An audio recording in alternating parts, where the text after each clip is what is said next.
2035 तक petrol diesel कारें ban हो जाएंगी। ईवी क्रांति की सच्चाई, कार, बिजली। क्या सच में 2035 के बाद सड़कों पर पेट्रोल और डीजल से चलने वाली गाड़ियां दिखाई नहीं देंगी? क्या इलेक्ट्रिक वाहनों ईवीज का युग पूरी तरह शुरू होने वाला है? आइए जानते हैं इस बड़े बदलाव की हकीकत और ईवी क्रांति की पूरी कहानी। जांच पड़ताल। क्या है 2035 का प्लान?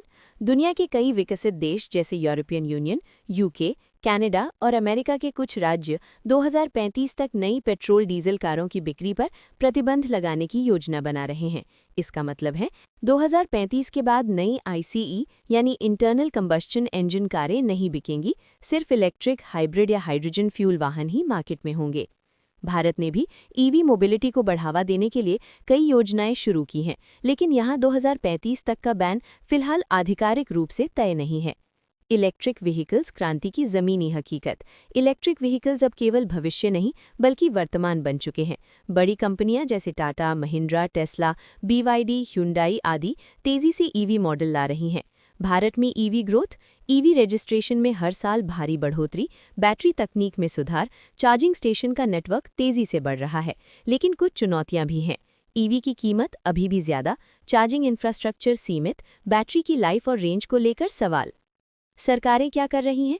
फेम 2 स्कीम, भारत सरकार की योजना ईवी पर सब्सिडी देने की। राज्यों की ईवी पॉलिसी, महाराष्ट्र, दिल्ली, गुजरात जैसे राज्य ईवी अपनाने में आगे। टैक्स बेनिफिट्स, ईवी खरीदने पर इनकम टैक्स छूट भी दी जा रही है। ईवी का भविष्य कैसा दिखता है? 2035 तक ईवीज का पूरी तरह से राज होगा या नहीं, ये कई फैक्टर पर निर्भर करता है। टेक्नोलॉजी में तेजी से सुधार, बातचीत और नियमों का सही क्रियान्वयन, सस्ता और तेज चार्जिंग नेटवर्क, लोगों की मानसिकता और आदतों में बदलाव। निष्कर्ष, 2035 तक पूरी दुनिया से पेट्रोल डीजल कारें खत्म हो जाएंगी, ये कहना जल्दबाजी होगी। लेकिन इतना तय है कि ईवी क्रांति अब रुकने वाली नहीं है। ये बदलाव धीरे धीरे लेकिन मजबूत तरीके से हो रहा है। ईवी सिर्फ पर्यावरण के लिए नहीं बल्कि आने वाले समय में आपकी जेब और अनुभव दोनों के लिए फायदेमंद हो सकते हैं।